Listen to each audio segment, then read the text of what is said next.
नमक पारे। इस नॉवल को तहरीर किया है उम्मे तैफूर ने। अगले दिन फजर से भी कुछ पहले नाजिश का सारा खानदान दादी के यहाँ मौजूद था।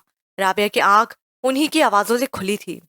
वो उचाट जी के साथ तैयार होकर बाहर आई थी। निकलते वक्त इतना भारी भरकम नाश्ता करने के बावजूद बेकरी आइटम्स का एक खजाना हमरा था। Patties, cake, rusk, cream rolls और पेस्ट्रीज तो इतनी तादाद में थी कि उनको देख के राबिया को एक ही ख्याल आया था कि ये तमाम अक्लमंद करीबी पार्क में जाकर पिकनिक क्यों नहीं मना लेते, क्योंकि मरी पहुंचने तक क्रीम से बनी तमाम अशिया का क्या हशर होना था वो साफ दिखाई दे रहा था। मगर वो लोग राबिया की सोच से ज्यादा अक्लमंद थे। पहले स्टे में ही, जो कि महज 8 किलोमीटर दूर एक पेट्रोल पंप पर था, उन सबको शदीद भूख लग चुकी थी। राबिया जो पहले ही बेजार तरीन शक्ल बनाए उस कैरी डब्बे में ठूस ठूस के बैठी अफराद में बामुश्किल थोड़ी सी जगह में समाई हुई थी, उनको केक पेस्ट्रीज के डब्बे खोलता देख के उसका दम घुटने के करीब हो चला था। उसने तो महज चाय के साथ एक आध बिस्किट ही लिया होगा, मगर तबीयत इतनी सुबह सुबह इतनी सी खुराक से भी बोझल सी थी। ये सब तो अन्नेवाह खा के आए थे। बड़ी दिक्कतों से ये सफर तमाम हुआ था। मरी पहुंच के भी इस सारे काफले का एक ही शुगल था, हर जगह खाना और हर चीज खाना। नाजिश के अब्बा जी को वैसे तो अपने दजनी तनो तोश की वजह से चलने तक में दुश्वारी हो रही थी। ऊपर से यहाँ हर दूसरे ठेले से लेकर हर तीसरे ढाबे पर रुक रुक कर खुद भी सैर हो रहे थे और बाकी अफराद खाना को भी फैजियाब कर रहे थे।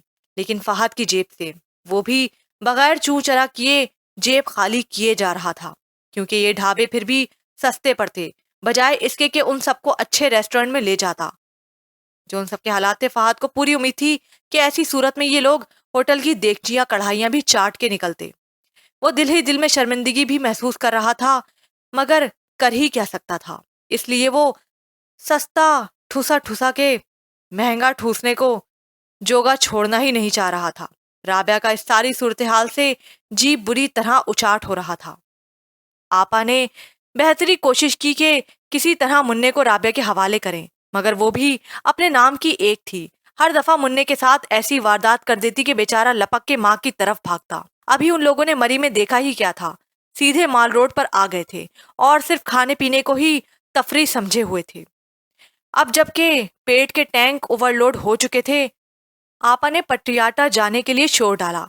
नाजिश की छोटी बहन ने फौरन पर्स से अपने जितना ही छोटा शीशा निकाला, वो भी सारा मेकअप जो घर से निकलते वक्त पूरे एहतमाम से चेहरे पर लिपा हुआ था और अब उजरे खंडर जैसा मुंह बन चुका था। उसने झट सुर्खी पाउडर की दुकान निकाली और वही एक बेंच पे सैलून सजा के अपनी लिपाई में मसरूफ हो गई। पटियाटा का नाम लेने पर ही फहद बामुश्किल अपने तासुरात नॉर्मल रखे हुए था। राबिया मुसलसल उससे नोटिस कर रही थी। उसका नफीस तरीन भाई इस वक्त ससुराल के हाथों खिलौना बना हुआ था। हालांकि वो जानती थी कि फहद के मिजाज से ऐसे लोग हरगिज लागा नहीं खाते, मगर हायरी जोरो, पटियाटा पहुंच के भी उन सबके अलग ही ढब के तमाशे थे। राबे ने शौरी कोशिश से खुद को उनसे जरा फासले पर रखा। पहले ही बेहद शर्मिंदगी भुगत ली थी। वहां पहुंचते ही ये सब गाड़ी से यूं निकले जैसे जेल से कैदी छूटे हों। शेयर लिफ्ट देख के भी उन सबकी खुशी दीदनी थी। इस तरह के तमाशों में किसी तरह ये तमाम टब्बर उस पार से उस पार लगा तो राबिया फहद ने भी जी ही जी में अल्लाह का शुक्र अदा किया था। हर तरफ बस उन्हीं की हाहाकार मची थी। मौका हाथ लगने की देर थी। फहद नाजिश को लेके चुपके से वहां से खिसक लिया। हनीमून का बेड़ा गर्क तो हुआ ही था, अब बस चंद पल दोनों मियाँ बीवी के हाथ लगे तो गनीमत जान के उन्होंने नजरों से ओझल हो जाने की ही की। पीछे राबिया उन सबके रहमो करम पर थी, खामोश और बददिल सी उन सबकी आपस में होने वाली गुफ्तगू को सुनती रही, जो बज़ाहिर उनके आपसी मामलात के हवाले से थी। तो ऐसे में राबिया के लिए वक्त काटना दोभर हुआ जा रहा था। बेजार सी अपने मोबाइल पे इर्द गिर्द के नजारों की तस्वीर महफूज करती जा रही थी। सोचा घर जाकर दादी को दिखाएगी। दूर से फहद और लदी फुदी नाजिश की सूरत नजर आई तो राबिया के आसाब पुरसुकून हुए। फहद ने करीब पहुंचकर सरसरीजा बहन से पूछ लिया, बोर तो नहीं हुई? और बस वो भला क्या जवाब देती। नफी में सर हिलाकर मुंह फेर लिया। आंखें ख्वामख्वाह भर आई थी। कभी यही भाई था जिसके कांधे से लटक के फरमाइशें किया करती थी, अब उसकी जगह फहद की सालियों ने ले ली थी। اور اپنی ہی بہن سے بات کرنے میں لہجے میں کس قدر تکلف در آیا تھا کہ دل کو تکلیف تو ہوئی تھی نا۔ مری سے واپسی پر نازش اڑ گئی کہ اسے اسلام آباد کے مشہور ہوٹل سے ڈنر کرتے ہوئے گھر جانا ہے۔ گو کے کھانے سے زیادہ رابعہ کو یہ ہوٹل دیکھنے کا شوق تھا، جس کی کافی شہرت سن رکھی تھی۔ اندر بیٹھ کے کھانے سے بڑھ کر ٹیرس پر بیٹھ کے دلکش مناظر کا مظاہرہ کرنا بے حد خوشنما تھا۔ دن کی روشنی میں یہاں خاصا رش رہتا تھا، تو رات کو یہاں ارد گرد پہاڑوں پر بنے گھروں کی ٹمٹماتی روشنیاں اتنی دل آویز دکھائی دیتی تھی کہ ایک پل کو دنیا بھول جاتی تھی۔ گو کہ اب رابعہ کا بھی تھکن سے برا حال تھا، لیکن یہاں آ کر اس کی طبیعت کی ساری بیزاری اڑن چھو ہو گئی تھی۔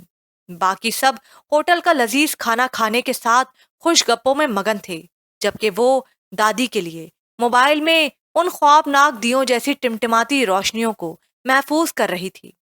خدا خدا کر کے یہ سب یہاں سے اٹھے اور واپسی کے لیے ایک دفعہ پھر گاڑی میں ٹھسنا شروع ہو گیا۔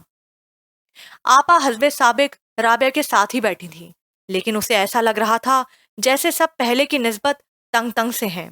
یقیناً ان سب نے کھا کھا کے سارے دن میں وزن بڑھا لیا تھا۔ یہ خیال خالصتاً رابعہ کا ذاتی تھا، کسی حکیم کی تشخیص نہیں تھی۔ ہوٹل خاصی اونچائی پہ تھا، جاتے ہوئے چڑھائی چڑھی تھی تو اب آتے ہوئے اترنی تو تھی۔ اچھے بھلے بندے کو ایسی صورت میں کم از کم سر چکرانے کی شکایت ہو ہی جاتی ہے، لیکن کچھ لوگوں کو متلی کی شکایت بھی ہوتی ہے۔ اوپر سے بھرے پیٹ یہ لوگ گاڑی میں بیٹھ گئے تھے۔ نازش کی چھوٹی بہن کا جی متلانے لگا تھا۔ ابا جی نے بھی اماں سے چورن لے کے چاٹنا شروع کر رکھا تھا۔ ڈرائیور کو انہوں نے الرٹ کر دیا کہ اگر ان کے منہ سے ہاؤ کی آواز آئے تو فوری طور پر گاڑی روک دے، لیکن ابی جی تو بخیر رہے۔ نازش کی بہن کو سچ میں الٹی ہو گئی۔ اماں نے شور ڈالا، گڈی روکو گڈی روکو، یہ اپنی چھوٹی کو الٹی ہونے لگی ہے۔ پر سینڈوچ بنی چھوٹی بھلا کرتی بھی کیا؟ ابا جی نے جو بچی کچی بوٹیاں ہوٹل میں پیک کروائی تھی ان کا شاپر گود میں تھا، جھٹ سے کھولا۔ جا تیرا بیڑا گرک، جا چھوٹی کمینی، ناز پھیر دیا تو نے۔ اتنی پیاری بوٹیوں کا ایسا ایسا سوہنا لیگ پیس بچایا تھا، لے کے سارے کا دلیا بنا دیا۔ اماں اس کا منہ اب اسی میں گھسیڑ دی۔ ایک سالم لیگ پیس میرا تھا اندر، مٹھو نے روحان سے ہوتے ہوئے فریاد کی تھی۔ رابعہ نے اکتاہٹ سے بھرپور ایک گہرا تعصب زدہ سانس چھوڑا اور سب پر ایک تائرانہ نگاہ ڈالی۔ تھکے ہارے سبھی بوجھل بوجھل سے ہلکی پھلکی جھپکیاں لے رہے تھے۔ فہد اور نازش پر نگاہ پڑی تو وہ دنیا و مافیا سے بے نیاز سر جوڑے سرگوشیاں کرنے میں مگن تھے۔ رابعہ نے بھی گاڑی کی بیک سے سر ٹیک کے آنکھیں موند لیں۔ واپسی کا سفر نہ جانے کیوں بے حد اعصاب شکن محسوس ہوتا ہے۔ 2 ماہ کے اندر فہد نے نازش کو دبئی بلوا لیا تھا۔ دادی بے حد آزردہ سی کئی دن سب سے کٹی کٹی سی کمرے میں پڑی رہیں۔ رابعہ اور مریم دل جوئی کی خاطر آنے بہانے ارد گرد منڈلاتی رہیں، مگر دادی کو سمیع کا دلاسا کام آیا۔ اس نے فون کر کر کے دادی کا اتنا دل بہلایا اور اپنی محبت کا اس قدر یقین دلایا کہ فہد کی بے حسی کے غم کو بھلانے پر مجبور ہو گئیں۔ سمیع کی جب کبھی اتفاقاً مریم سے بات ہوتی تو وہ اسے دادی کا خصوصی خیال رکھنے کو کہتا۔ وہ کسی کھٹی میٹھی بات کی منتظر رہتی، مگر سمیع کی تان دادی سے شروع ہو کر دادی پر آ ٹوٹتی۔ دادی تو وہ اس کی بھی تھیں، مگر سمیع اور اس کے بہن بھائیوں کا جھکاؤ زیادہ ہونا فطری عمل تھا۔ آخر پالنے والے کا درجہ پیدا کرنے والے سے بڑا یوں ہی تو نہیں۔ مریم کو اس چیز کا احساس بھی تھا اور وہ سمیع کی خوشی کی خاطر پہلے سے زیادہ دادی کی دیکھ بھال کرنے کی کوشش کرتی تھی، مگر ایک کسک سی دل میں ہر وقت سوئی چبوتی رہتی کہ کہیں سمیع بدل تو نہیں گیا۔ آخر وہ اشارے کنائیوں میں ہی صحیح اظہار کیوں نہیں کرتا؟ کیا وہ پرسوسو لمحات بھلا بیٹھا تھا جب مریم کا بازو اس کے ہاتھ میں قید تھا اور نگاہیں نگاہوں میں الجھی تھیں؟ اسے تو اب بھی دن رات سوتے جاگتے ان لمحات کا تصور گدگدا دیتا تھا، لیکن سمیع نے دبئی واپسی کے بعد کبھی بھولے سے بھی ایسی کوئی رس بھری بات مریم کے کان میں نہیں انڈیلی تھی جس کی بنیاد پہ اس کے بے قرار دل کو قرار آیا رہتا۔ दिन इन्हीं बेजारियों के ताने बाने बुनते गुजर रहे थे। दादी ने अचानक राबिया की शादी का ऐलान कर दिया। उसके ससुराल वालों को खुसूसी दावत पे घर बुलवाया और शादी की तारीख तय कर दी। आमतौर पर लड़के वाले इस रस्म को निभाते हैं, मगर दादी चूंकि बुजुर्ग थी और राबिया के होने वाले ससुर की सगी मुमानी थी, वो बड़ा लिहाज करते थे उनका। तो जैसा उन्होंने तय किया, राबिया के ससुराल वालों ने बाखुशी मान लिया। मरियम के जामिद रोजो शब जैसे किसी गहरी नींद से जाग उठे। राबिया की शादी पर समी को तो आना ही था, लिहाजा उसकी चाल में आजकल फिर मोर रक्स करता था। समी आया, सबसे मिला। वो भी सहन के एक तरफ बनी ड्योढ़ी में छुपी खड़ी थी। सब सहन में इकट्ठे थे और मिलने मिलाने के बाद समी को ऊपर अपने कमरे में जाने के लिए उधर से ही गुजरना था। और फिर उसने उसके भारी कदमों की छाप सुनी। वो दिल की धड़कनें संभाले साकत खड़ी थी। हाथ में सफरी बैग थामे समी वहां से गुजरने लगा तो एक कोने में दुबकी खड़ी मरियम को देख के आ चुभने से उसके करीब आया। मरियम ने सहमी निगाहों से उसकी आंखों में झांका। आया कोई मोहब्बत का रंग अब भी झलकता है कि नहीं? चंद पल यूं ही सिरक गए। समी ने अपना बायां हाथ बुलंद किया, उसके चेहरे के करीब लाया और एक झटके से माथे पे झूलती लट खींच कर बोला, कहाँ थी तुम? कितने महीने से तरस रहा था तुम्हारी दीद को, और तुम यहाँ छुप के बैठी हो। इतनी ही मोहब्बत है बस। सारे अंदेशे दम तोड़ गए। रूह तक में सुरूर सा उतर गया था। बेखुदी में मरियम ने आंखें मीच ली थीं। फहद यकटिक उसके मली चेहरे को तके जा रहा था। किसी के करीब आते कदमों की छाप ने उन दोनों के इर्तिकाज को तोड़ा था। इस दफा तुम्हें अपने नाम करवाने आया हूं, तैयार रहना। सरगोशी में उसे कहता वो जल्दी से सीढ़ियां चढ़ गया और पीछे मरियम अपनी उथल पुथल होती धड़कनों को संभालती उसकी पुश्त तकती रह गई। तू बावला हुआ है क्या?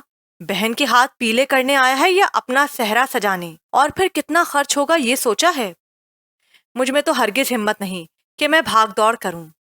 राबिया बेचारी ने भी मरियम और उसकी माँ के हाथ जा जाके तैयारी की है, वरना मुझ झल्ली को क्या पता कि बच्चियां क्या पहनती ओढ़ती हैं आजकल।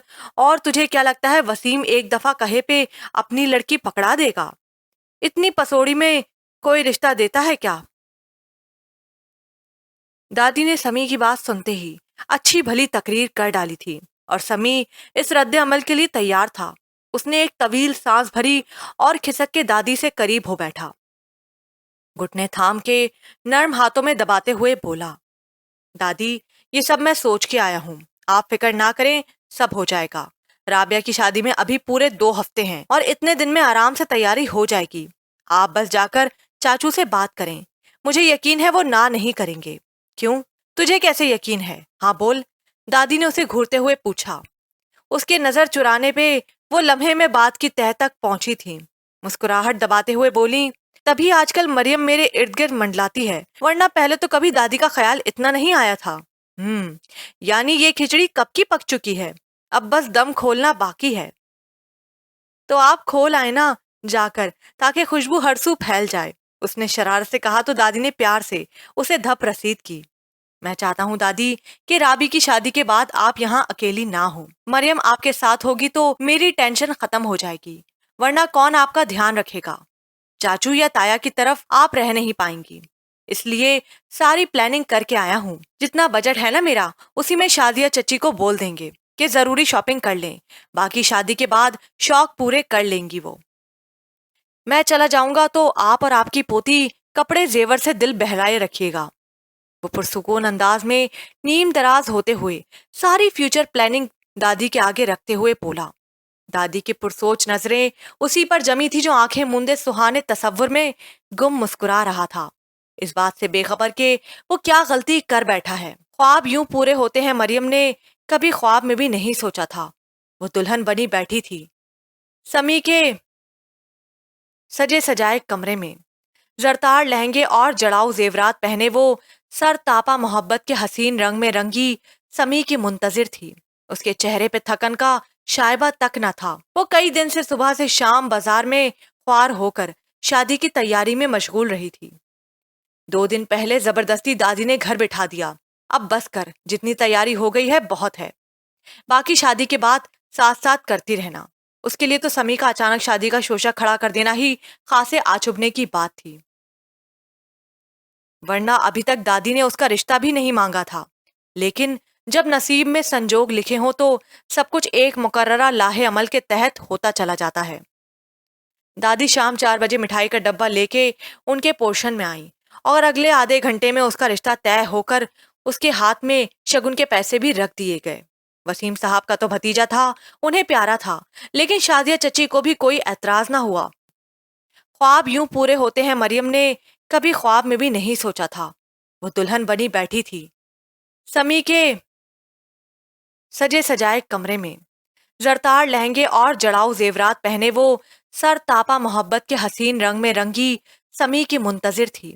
اس کے چہرے پہ تھکن کا شائبہ تک نہ تھا۔ وہ کئی دن سے صبح سے شام بازار میں خوار ہو کر شادی کی تیاری میں مشغول رہی تھی۔ 2 دن پہلے زبردستی دادی نے گھر بٹھا دیا، اب بس کر، جتنی تیاری ہو گئی ہے بہت ہے، باقی شادی کے بعد ساتھ ساتھ کرتی رہنا۔ اس کے لیے تو سمی کا اچانک شادی کا شوشہ کھڑا کر دینا ہی خاصے آچبنے کی بات تھی، ورنہ ابھی تک دادی نے اس کا رشتہ بھی نہیں مانگا تھا۔ لیکن جب نصیب میں سنجوگ لکھے ہوں تو سب کچھ ایک مقررہ لاہ عمل کے تحت ہوتا چلا جاتا ہے۔ دادی شام 4 بجے مٹھائی کا ڈبہ لے کے ان کے پورشن میں آئی اور اگلے آدھے گھنٹے میں ان کا رشتہ طے ہو کر اس کے ہاتھ میں شگن کے پیسے بھی رکھ دیے گئے۔ وسیم صاحب کا تو بھتیجا تھا، انہیں پیارا تھا، لیکن شازیہ چچی کو بھی کوئی اعتراض نہ ہوا، کیونکہ سمی پہ دبئی کا ٹیگ لگا تھا۔ داماد دبئی میں نوکری کرتا تھا، کل کو بیٹی بھی چلی جاتی۔ یہ شو میکے میں مارنا انہیں یقیناً بے حد بھاتا۔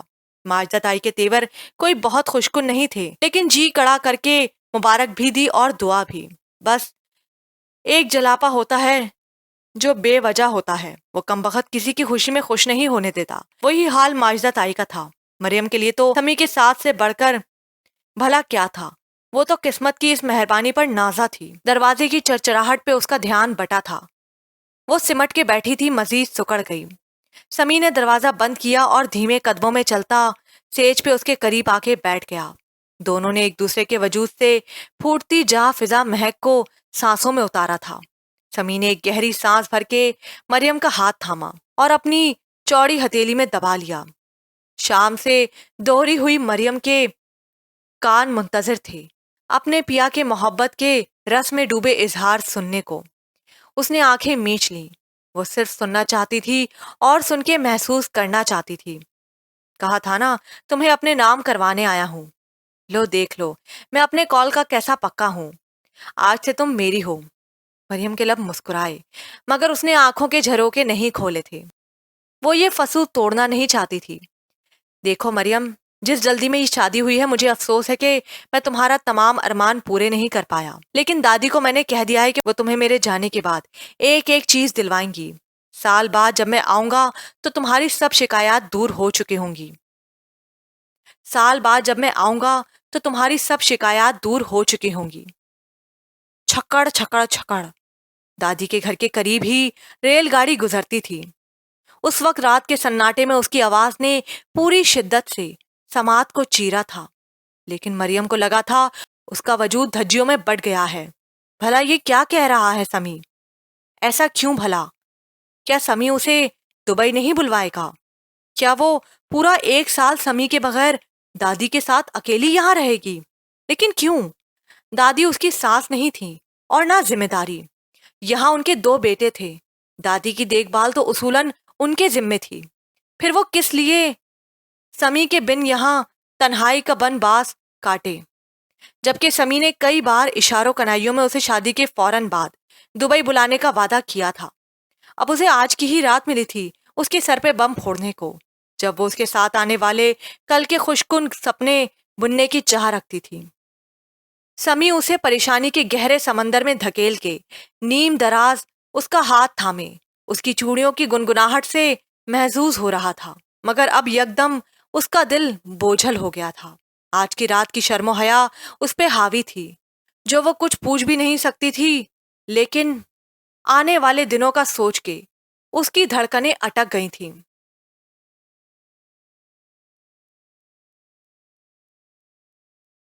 समी उसे परेशानी के गहरे समंदर में धकेल के नीम दराज उसका हाथ थामे उसकी चूड़ियों की गुनगुनाहट से महजूज हो रहा था। मगर अब यकदम उसका दिल बोझल हो गया था। आज की रात की शर्मो हया उस पे हावी थी, जो वो कुछ पूछ भी नहीं सकती थी। लेकिन आने वाले दिनों का सोच के उसकी धड़कनें अटक गई थीं। दादी ने उसके खूब चाव उठाए थे। एक तो वो पोती थी, दूसरे लाडले पोते की बीवी। वो जितना करती कम था। राबिया की अपनी नई नई शादी थी, लेकिन ऐसे में भी वो और नायमा मरियम का भरपूर ख्याल रख रही थी। नाजिश की दफा जितना दिल बुरा हो चुका था वो भूली नहीं थी, पर इस दफा भाभी मनचाही थी, और सबसे बड़ी बात अपनी ही कजन थी। दादी की तरफ से राबिया की शादी के बाद की जो फिक्रें थीं वो यकसर दूर हो गई थीं। दादी किसी सूरत चाचू या ताया के घर रहने को तैयार ना होती, ये बात तय थी। ऐसे में समी के जाने के बाद मरियम उनके पास थी, उनका ख्याल रखने को। भला अपनी पोती से बढ़कर कौन देख रेख कर सकता था। वो सारा दिन ऐसी ही बातें सुनती रहती। उन बहनों को बड़ा मान था उस पर, और वो कैसे उन सबका भरोसा तोड़ती। किस मुंह से कहती कि उसे समी के साथ जाना है, जबकि वो खुद दूर दूर तक ऐसा सोच के भी नहीं बैठा हुआ था। वो तो उससे शिकवा भी नहीं कर पाई थी। उन चंद दिनों में इतनी चाहत दी थी उसने कि किसी सतही बात के जेरे असर वो किसी रंजिश को पिनपने का मौका नहीं देना चाहती थी। वो देखना चाहती थी कि ऊंट किस करवट बैठता है। और वही हुआ। 2 माह बाद समी वापस जा रहा था तो उसने जी कड़ा करके पूछ ही लिया, आप जा रहे हैं? मैं कैसे रहूंगी आपके बगैर? उसकी शर्ट का ऊपरी बटन बंद करते आंसुओं से भीगी आवाज में उसने पूछा, अरे कैसे रहोगी मतलब? जैसी पहले रहती थी और कैसे? वो उसकी बेचैनी समझते हुए भी अनजान बनते हुए बोला, पहले की बात और थी समी। पहले मैं आपकी बीवी नहीं थी, अब हूं। मेरा जी उदास रहेगा, मुझे ये दूरी खाएगी। वो लबरेज आंखों के साथ मान भरे लहजे में बोली। समी ने ठंडी सांस अंदर को खींची और अपने कॉलर पे जमे उसके दोनों हाथ थाम के सीने पे रखते हुए बोला, मैं बेखबर नहीं हूं मोम, लेकिन मैं मजबूर हूं। मैं मानता हूं कि मैंने तुम्हें जल्द अज जल्द बुलाने का वादा किया था, पर अब फिल वक्त ये जरा मुश्किल है। दादी अभी तक फहद को लेके दुखी हैं, जिसने मेरी शादी पे आना तो दूर की बात, मुबारकबाद का फोन भी नहीं किया। ऐसे में मैं भी वही हरकत कर डालूं तो सोचो दादी का क्या होगा। उनका तो सब कुछ हम दोनों पोते ही थे। वो कहती हैं उन्होंने अपने बेटों का नहीं, अपने पोतों का बचपन जिया है। अब अगर मैं तुम्हें बुला भी लेता हूं तो दादी का क्या करूंगा? वो तो किसी के यहाँ रहने की आदी भी नहीं, तो मैं उन्हें यहाँ किसके आसरे पे छोड़ दूं? जरा सा सब्र कर लो मोम। हो सकता है दादी खुद मुझे तुम्हें बुलाने का कह दें। यहाँ अपने पास वो बड़ी फुप्पो को बुला ले। वो बेवा है, आ भी सकती है, लेकिन ये सब कयास है। हतमी तौर पर मैं कुछ भी नहीं कह सकता, पर मेरा वादा है कि मैं अपनी मोम को खुद से ज्यादा देर दूर रख के पिघलने नहीं दूंगा।